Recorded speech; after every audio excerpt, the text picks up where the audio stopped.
All right, I'm Kieran Anderson, group publisher here at Applied Radiology, and I have the pleasure of having Dr. Manny Canal in our booth. Dr. Canal is the Chief of Emergency Radiology and also the Director of Magnetic Resonance Services in the Department of Radiology at UPMC, and it is a pleasure. Dr. Canal, thank you. Always a pleasure, Kieran. Always a pleasure to be involved. We're going to talk today about remote MRI scanning. I mean, listen, there was a time when we were just talking about MR safety. Now we're talking about literally doing MR scanning, remotely. That's exactly right. We're going to be having a patient in one location and the operator in another state. I'm fascinated. So let's back up. We're going to start from the beginning. I'd love for you to give us a quick update on your role at the University of Pittsburgh, the role you play as the head of the ACR Safety Committee, and even your involvement on the American Board of Magnetic Resonance and Safety. Sure. In the University of Pittsburgh Medical Center, I am a magnetic resonance safety expert for the site, and I head the safety committee for the University of Pittsburgh Medical Center for the Department of Radiology.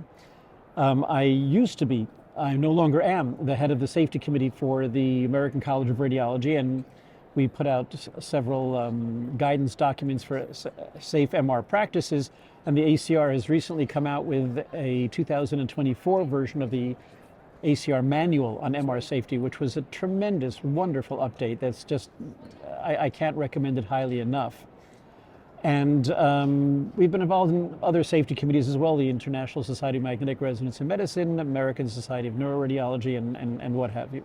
Excellent, excellent. As I said from the beginning, we're going to talk about remote scanning today, and I'm guessing you can share some insight on this rather new tool.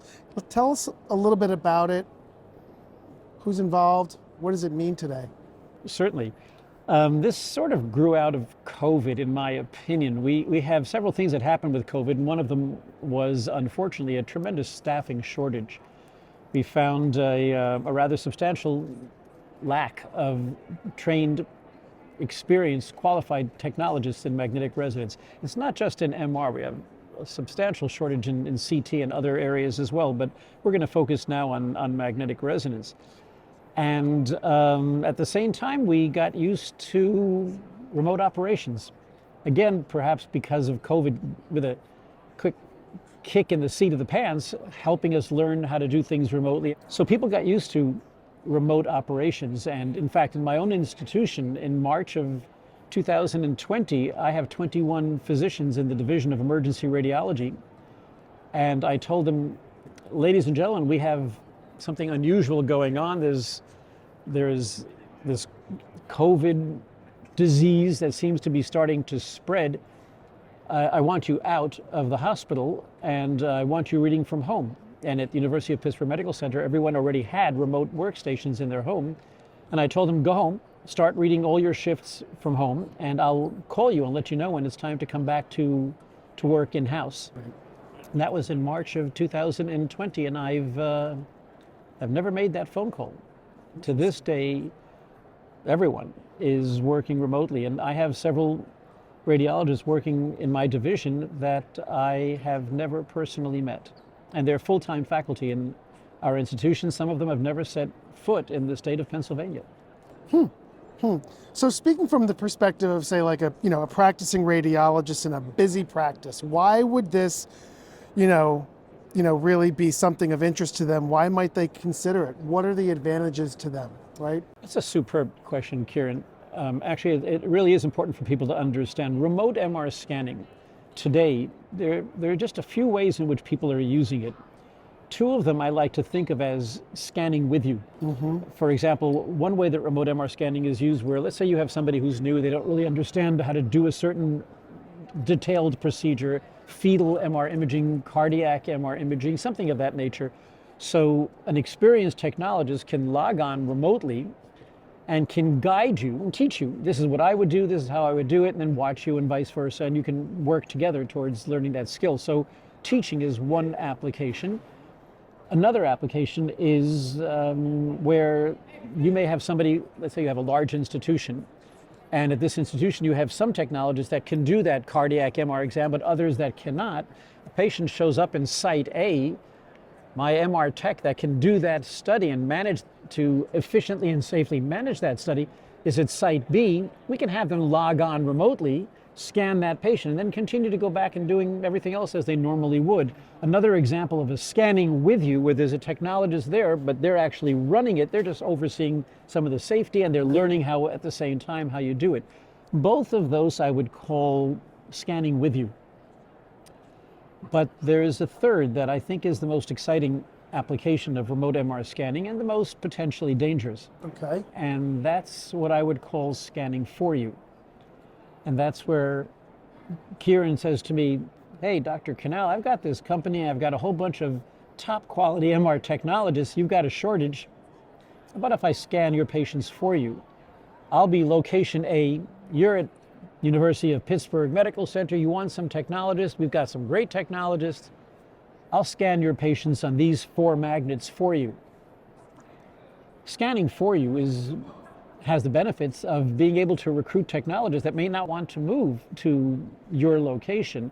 So a technologist that may be exceptionally skilled and capable may have the benefit of living anywhere that he or she wants and yet still working, perhaps full-time, part-time, in another location, and yet covering patients with their unique knowledge and set of skills without having to move their family, which in a time of difficult staffing shortages, it's a pretty powerful argument for this modality. There's a big benefit there for sure. So how does one set this up? I mean, it's obviously got to start at an institutional level, I'm guessing, but this could be a busy radiology practice too, I suppose.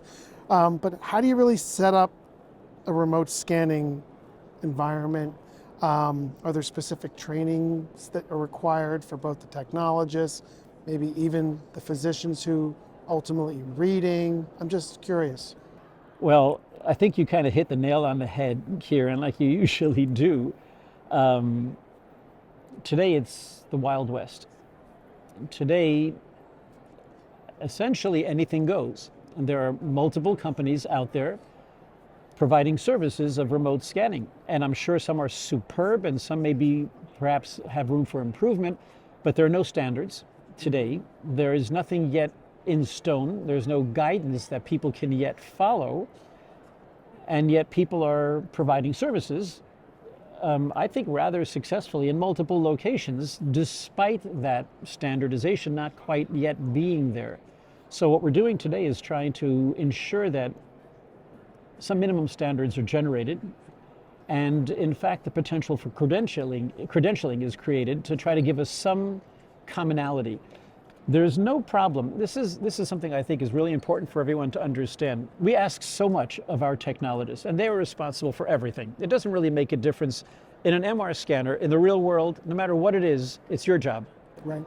Answering the phone, scanning the patient, making sure that somebody doesn't come in with a wrench and a crowbar, and giving contrast, managing contrast reactions, monitoring patients, whatever it is, in the real world today, it's essentially, it falls to the responsibility of a technologist. And it's pretty much a thankless job, and it's sometimes too much for just one person to do. So we're looking to create a new situation where remote MR scanning, there's no technical difficulty in having your unique skills applied to that MR scanner, no matter where it's located. Okay. The interesting aspect, the part that has to be taken care of, is the safety of doing so. I have no doubts that I can get you to understand what the patient needs and press the appropriate buttons, execute the appropriate sequences. But doing that in a standardized way that safety is not only not ignored, but is the same or better standards than we are working in today. Right. That's where the efforts are now being applied in standardization. That's a really kind of important point, because I was wondering about the safety side of it, right? Because theoretically, the radiologist is responsible in most cases for what Exactly goes right. on in a level 2, MR suite, while the technologists are in there doing the work. In this case, there wouldn't be potentially a radiologist in the room. Maybe there would be. Technologist might be in another state. We'll get to the software and how that might work later, but from a safety perspective, who's responsible? Well, that's a fascinating question, and I can't begin to tell you the number of legal cases I've been involved in. It's actually now approaching 500 legal cases in the last 40 years. I can tell you that the Center for Medicare and Medicaid Services clearly has defined magnetic resonance as a medical imaging procedure. And as with any medical imaging procedure, a physician trained in the safe execution of that procedure is going to be expected to be overseeing the safe execution of this magnetic resonance study. So at some point, there has to be a physician involved. At some point, there has to be a technologist involved. And at some point, the site itself has to have adequate site access restriction, and people, if the patient has an adverse reaction to contrast or just has any problem during the study, who's going to run in there? If the technologist, who's one of the most knowledgeable people about MR safety in the entire hospital, if the technologist is in another state, it's almost useless to me how brilliant they are in MR safety if they can't be the one to go in there and manage the emergency. Correct. So we're creating a whole new position. And this new position is the MR safety technologist. They're not a technologist in that they cannot scan. They don't know anything from a TR to a TE to a flip angle to a TI. They have no idea about any of those. They don't understand MR imaging physics. Okay. But when it comes to the MR safety and overseeing access of the site and controlled access and contrast reactions and things that have to be managed by boots on the ground, it's a whole new position. Wow. It's a subset of what we've been asking of our technologists to date. But if you're going to do MR scanning remotely, somebody has to maintain that knowledge on the site. If it's going to be a full MR technologist, then what's the financial model? Right. Why would I pay two people to do the job of what before I had one person doing? Right. So it's a whole new person, a lower pay scale, and in fact, they're going to take their marching orders from this technologist. I want them positioned head first, arm by their sides, center at the canthomeatal line. I want their padding in this location, in that location. This is the screening I want you to do. They're going to take their orders from the knowledgeable MR technologist. But there was an article I wrote in January of this year in Journal of Magnetic Resonance Imaging, and it was entitled Divided Liability Remote MR Scanning. The site will maintain responsibility and liability for things that only boots on the ground, only the site can manage. Mm-hmm. And the technologist will still be responsible for all the MRI related aspects of executing that examination, and the physician's over both of them. So here's, a question I have. So you have a technologist who's in another state. Are we talking about cameras and they're able to see the patient and they're at their workstation 500 miles away? How are they, what does this look like? There's going to have to be live audio visual connections with the patient, with the MR safety tech on site, and the MR safety tech and the MR scanning technologist are going to have to be in contact.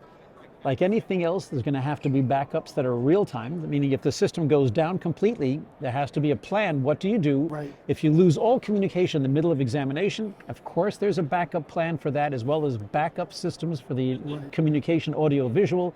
All that's part of the standardization that's being created right now. These are the challenges, these are the pitfalls that do exist or could exist that have to be accounted for. I think you should learn, I'm a pilot, and I love safety related to aviation, and the FAA, if there's one thing they do understand, it's safety. The FAA has a tremendous lesson for all of us. When you're in aviation, no one tolerates the language. Well, what if you're up there and an emergency happens? That's not tolerated. You can't speak like that in aviation. Literally, formally, you can't say if an emergency occurs. The language in aviation is when the emergency occurs. And it has to be anticipated. And when the emergency occurs, here is the prospectively defined plan to manage it. Right. And that's the attack that we're taking here. It's identical. What are the things that will go wrong eventually? Plan for them. Don't be afraid of them. The opposite. Identify them when everything's safe on the ground. Mm-hmm. Plan for them and define what backup systems you need, what SOPs, standard operating procedures are there when you lose connections, when the patient has this complaint or that complaint, who's managing what, when do you call codes, who calls them, do they quench, do they not quench, what authority do they have, don't they have? All this is taken care of beforehand before you implement a clinical plan for remote MR scanning, standardize the approach everywhere so that we're all on the same page. I think that's so important. I mean, you need to have something in place, right? And because this is early days, like you said, it's the Wild West right now. So we're trying to define what this looks like going forward for others. What about like training resources? You mentioned credentialing. I know we have safety officers and MRMDs. Tell me about the credentialing. So the American Board of MR Safety it was formed back in 2015, and it exists to certify. That's what it's for. It certifies the magnetic resonance medical director, magnetic resonance safety officer, and magnetic resonance safety expert. Mm-hmm. These three were created by a consensus document that was first published in JMRI in November of 2016. The ABMRS is now creating a fourth credentialing examination to come out in 2025. And right now we're right on track for that. And this fourth position, MRST or safety technologist, is going to be standardized as well. And the things that they're going to be expected to know will also be published on that site, just like we published for the MRMD, SO, and SE. Right. And again, it's an attempt we can't guarantee anything by simple tests, but at least it's an attempt to identify minimum qualifications. At some point, someone attempted to find, did you have minimum knowledge necessary to be able to be in the position of MRMD or SO? So each one is tested for their specific job definitions and job descriptions. Mm-hmm. And the MRST didn't exist before. We went out of our way today we're using terms like MR tech aid or a tech assistant or what have you. We went out of our way to ensure that we not adopt that terminology, because the one thing this person is not is just a tech aid. This person is what today's MR technologist is, except that they don't scan. They're overseeing safety. They're not just somebody to go change a bedpan or fetch an IV for me. Right. They're there to do the job that the boots on the ground technologist used to do and will continue to do when people are scanning in person. But that can't be done if you're remote. That aspect of their job is now theirs. They're much more than a regular tech aide or a tech assistant, but they're not a full MR tech either. So that's why the title, to distinguish their responsibilities and liabilities of safety technologist. So where do we go from here? Like, what does the future look like? What would you be telling your colleagues? What I would suggest to people is stay tuned for 2025, because I think you're going to find everything will change once standard definitions come out, standard job descriptions come out, and certification examinations come out. It's all voluntary. Just like today, MRMD, MRSO, MRSE, 100% voluntary.